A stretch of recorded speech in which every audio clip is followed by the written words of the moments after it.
नमस्कार मंडळी. अधिक महिना म्हणजे श्रीहरी विष्णूच्या उपासनेचा काळ. यंदा हा अधिक महिना 17 मे 2026 पासून सुरू झाला असून 15 जून 2026 रोजी संपणार आहे. पण तुम्हाला माहिती आहे का, याच पवित्र महिन्यात आपल्या कुळाचे रक्षण करणाऱ्या कुलदेवीची सेवा केल्याने घरात सुख समृद्धी दुप्पट वेगाने वाढते. आजच्या या व्हिडिओमध्ये आपण पाहणार आहोत की अधिक महिन्यात म्हणजेच धोंड्याच्या महिन्यात कुलदेवीची पूजा सेवा कशी करावी, कुलदेवीला कसे प्रसन्न करावे आणि कुलदेवीच्या पूजेचे सोपे नियम कोणते बरं. चला तर सविस्तररित्या आपण व्हिडिओमध्ये पुढे बघूया. कुलदेवता ही संपूर्ण कुटुंबाची आई असते आणि म्हणून तिची सेवा पूजा वेळच्या वेळी होणं गरजेचं असतं. मित्रांनो, प्रत्येक घराची एक कुलदेवता असते. त्या कुलदेवी आणि कुलदेवताचं आपण वर्षातून एकदा तरी दर्शन घ्यावं. आपली कुलदेवी कुलदेवता आपल्या संपूर्ण कुटुंबाचं रक्षण करत असते. आपल्या कुटुंबावर येणाऱ्या प्रत्येक संकटाचं निवारण करत असते. पण त्यासाठी आपल्या कुलदेवी आणि कुलदेवताची व्यवस्थित सेवा आणि पूजा आपल्याकडून झाली पाहिजे. कुलदेवताची सेवा पूजा अनेक वेगवेगळ्या प्रकारे केली जाते. नवरात्रातही आपण आपल्या कुलदेवीची ओटी भरतो, पण नवरात्र व्यतिरिक्त सुद्धा इतर काही दिवसांमध्ये आपण कुलदेवताची सेवा करायला पाहिजे. अधिक महिना म्हणजेच पुरुषोत्तम महिना किंवा धोंड्याचा महिना हा देखील पवित्र महिना आहे. कुलदेवीच्या सेवेसाठी अधिक महिना हा साधना, जप, तप, मंत्र जाप, दान, पुण्य, उपवास करण्याचा पवित्र महिना आहे. आपण या महिन्यात श्रीहरी विष्णूची सेवा करतो, तसेच आपण या महिन्यात आपल्या कुलदेवताची सेवाही करायला हवी. अधिक महिन्यात म्हणजेच धोंड्याच्या महिन्यात कुलदेवताची सेवा करण्याचं मुख्य कारण म्हणजे अधिक महिन्यात आपण जी काही सेवा करतो, पूजापाठ करतो, जप करतो, दान करतो, धर्म करतो, त्याचं फळ आपल्याला 10 पटीने मिळतं असं म्हटलं जातं. म्हणून अधिक महिन्यात आवर्जून कुलदेवी आणि कुलदेवताची सेवा करावी. मग ही सेवा कशी करायची बरं? तर ऐका. सर्वात प्रथम अधिक महिन्यात येणाऱ्या मंगळवारी आणि शुक्रवारी जसं तुम्हाला जमेल तसं कुलदेवतेची ओटी भरावी.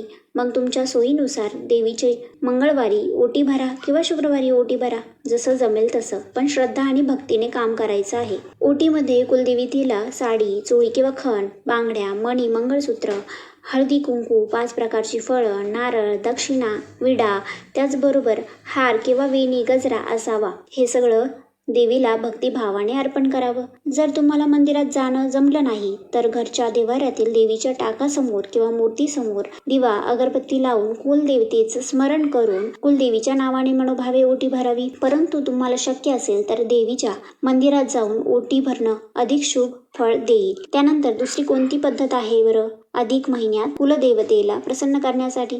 तर ऐका. रोज देवीसमोर दिवा लावून ओम कुलदेवताये नमः किंवा तुमच्या कुलदेवीच्या नावाने मंत्र जप करावा.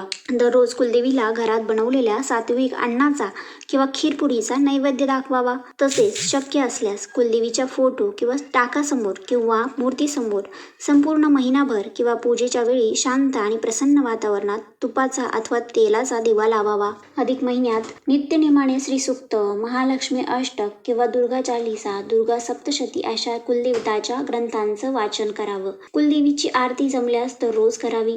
आता अत्यंत महत्त्वाची गोष्ट ही की तुम्हाला शक्य असल्यास अधिक महिन्यामध्ये आपल्या कुलदेवीच्या मूळ स्थानाला म्हणजे मूळ पीठाला किंवा मूळ गावाला भेट देऊन कुलदेवी किंवा कुलदेवताचं दर्शन घ्यावं. आणि जर काही कारणास्तव तुम्हाला तुमच्या कुलदेवतेच्या मूळ गावी जाणं शक्य नसेल तर जवळच्या ठिकाणी तुमच्या कुलदेवताचं इतर दुसरं मंदिर असेल तर तिथे जाऊन एकदा तरी कुलदेवतेचं दर्शन घ्यावं. तर मित्रांनो, तुम्ही लोक अधिक महिन्यात आपल्या कुलदेवीची अशी साधी आणि सोपी सेवा करून कुलदेवी देवताची अखंड कृपा आशीर्वाद प्राप्त करू शकता. शेवटी कुलदेवी ही आपल्या कुटुंबाची माऊली आहे, आई आहे. आपण तिला जितक्या प्रेमाने हाक मारू तितकीच ती खंबीरपणे आपल्या पाठीशी उभं राहून आपलं संकटातून रक्षण करते. तर मित्रांनो, तुम्हाला हा व्हिडिओ कसा वाटला हे मला कमेंट सेक्शनमध्ये नक्की सांगा. तसेच तुम्हाला व्हिडिओ आवडला असेल तर लाईक करा आणि व्हिडिओ तुमच्या मित्रपरिवारामध्ये शेअर करा आणि जाता जाता चॅनलला सबस्क्राईब करायला विसरू नका.